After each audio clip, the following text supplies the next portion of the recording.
فن الخداع. عندما ينتصر العقل على السلاح. في 19 من يوليو عام 2012 أعلن خبر وفاة اللواء عمر السليمان، الرجل الذي ارتبط اسمه بأقوى الملفات الأمنية في مصر لسنوات طويلة، والذي بقي دائماً بعيداً عن الأضواء وقريباً من دوائر القرار. البيان الرسمي كان مختصراً: أزمة صحية مفاجئة أثناء وجوده في الولايات المتحدة لإجراء فحوصات طبية. لكن هل كانت القصة بهذه البساطة؟ تولى عمر سليمان رئاسة جهاز المخابرات العامة المصرية لسنوات طويلة في عهد حسني مبارك، وكان أحد أبرز مهندسي الملفات الإقليمية الحساسة، خصوصاً ما يتعلق بالقضية الفلسطينية والعلاقات الأمنية المعقدة في المنطقة. في عام 2011 عين نائباً لرئيس الجمهورية خلال أحداث الثورة، وظهر في بيان التنحي في لحظة فارقة من تاريخ مصر الحديث. كان رجلاً يعرف الكثير، وربما أكثر مما يقال. في صيف 2012 وبينما كانت مصر تمر بمرحلة انتقالية مضطربة، جاء إعلان الوفاة.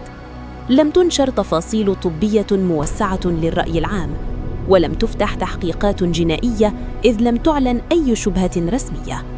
ومع ذلك بدأت التساؤلات تتردد في الإعلام ووسائل التواصل. هل كانت الوفاة طبيعية تماماً، أم أن الغموض الذي أحاط بحياته استمر حتى بعد رحيله؟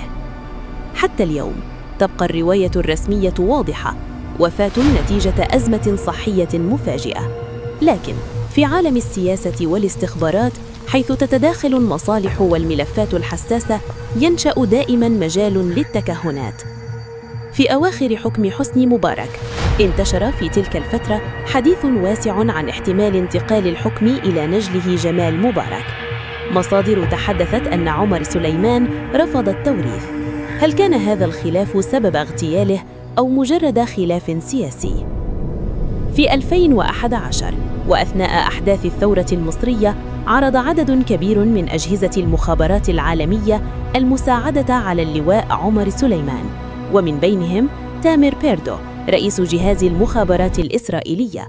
ولكن كان رد اللواء عمر بالرفض، وأنه لا يريد أي طرف أن يتدخل في الشؤون الداخلية المصرية.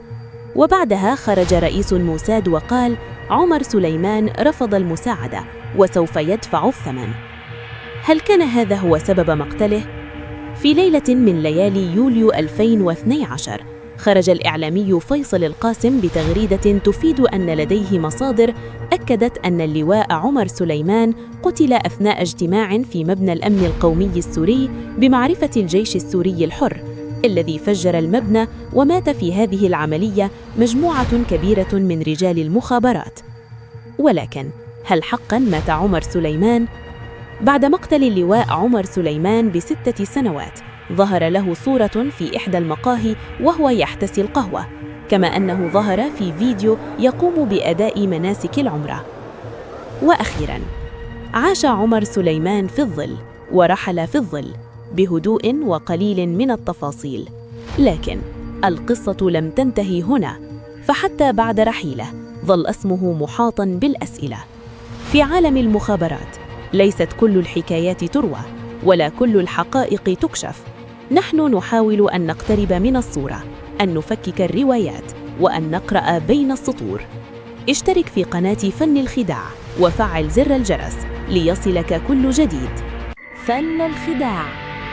عندما ينتصر العقل على السلاح.